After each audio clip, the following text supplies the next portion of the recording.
There's a certain magic that lives in the air on a late summer evening. It hangs heavy and sweet, thick with the promise of a cool night after a long hot day. For me, that magic has a specific scent.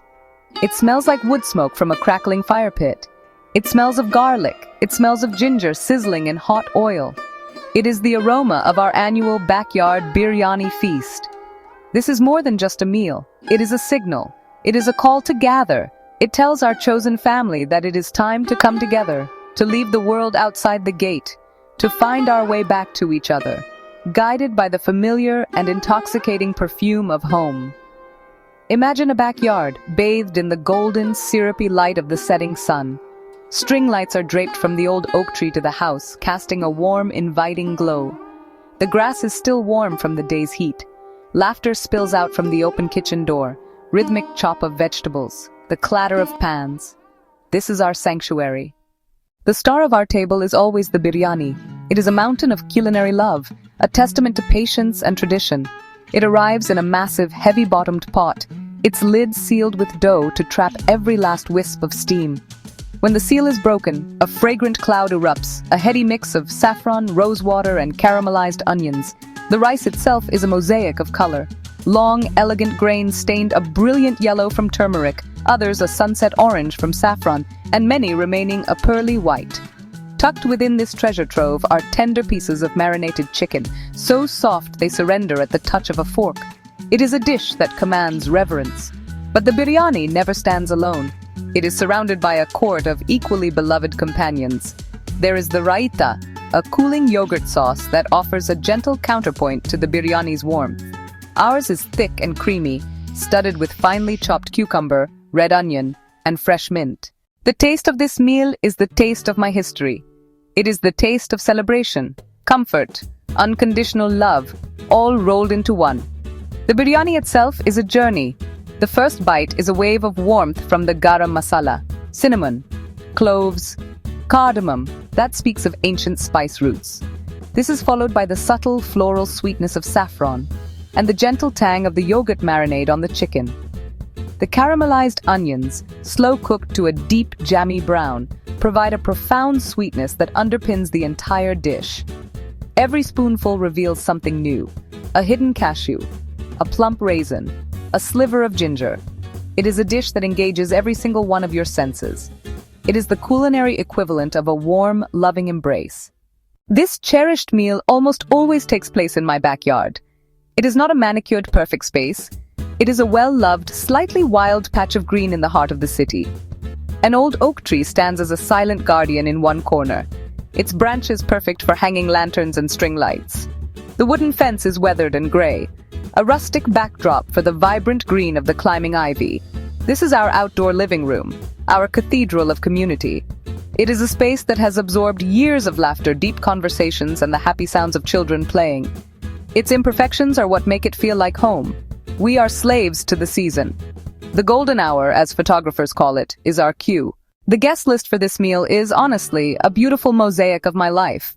It's not just family by blood, but family by choice, you know? My dearest friends, the ones who have seen me through every triumph and every trial, are always there. There is Maya, my college roommate, whose laughter is just so loud and infectious. Maya laughing, arriving early, lingering late. Ben, my stoic friend, a quiet, steady comfort. Ben tending the fire pit with focused, meditative calm. Each person brings their own unique energy to the gathering. My actual family is there too. My sister, who knows the biryani recipe as well as I do, is my co-pilot in the kitchen. We move in a seamless, unspoken dance. Chopping, stirring, tasting. My parents, when they're in town, sit like royalty with proud smiles. They're the keepers of the stories, the living link to our ancestors. This meal is a time machine. With every bite of biryani, I am transported back to my childhood. I am a small girl in my grandmother's kitchen in Chennai, standing on a stool to watch her. I can still smell the heady aroma of her spice box. I can see her graceful hands, stained yellow with turmeric, as she expertly layered the rice and meat. She would let me place the hard-boiled eggs on top, a small but important job that made me feel like I was part of the magic. The biryani we make today is my attempt to recreate that magic, to honor her memory and the love she poured into her cooking. there are more recent memories layered in too. I remember the first time we hosted this feast in our own backyard. We were younger, just starting out, and we barely had enough plates to go around. It rained unexpectedly, and we all had to scramble to move the party indoors, crowding into our tiny living room. We ate the biryani sitting on the floor, laughing at the chaos. That year, the meal tasted of resilience and youthful optimism. It cemented our friendship. The ritual begins long before the first guest arrives. It starts in the morning with a trip to the Indian grocery store. The air inside is thick with the scent of incense and spices. I move through the aisles, a familiar path, gathering the ingredients. Bags of aged basmati rice, fresh bundles of mint and cilantro, chunks of ginger and garlic. Back at home, the marination begins. The during is a beautiful, orchestrated chaos. As guests arrive, they are handed a drink and immediately find something to do. When the biryani is finally brought to the table, a hush falls for a moment.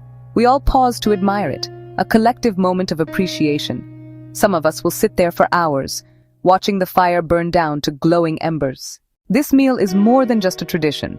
It is the anchor of my year. In a world that often feels fast-paced and isolating, this gathering is a deliberate act of slowing down and plugging in. It is a reminder of what truly matters: human connection. The biryani is delicious, of course, but the reason it brings me such profound happiness is because of what it represents. It represents a space where I can be completely myself, surrounded by people who know me and love me, flaws and all. It is a judgment-free zone, a sanctuary built of friendship and mutual respect. The happiness it brings is deep and sustaining. It is love made edible. We will always have the biryani,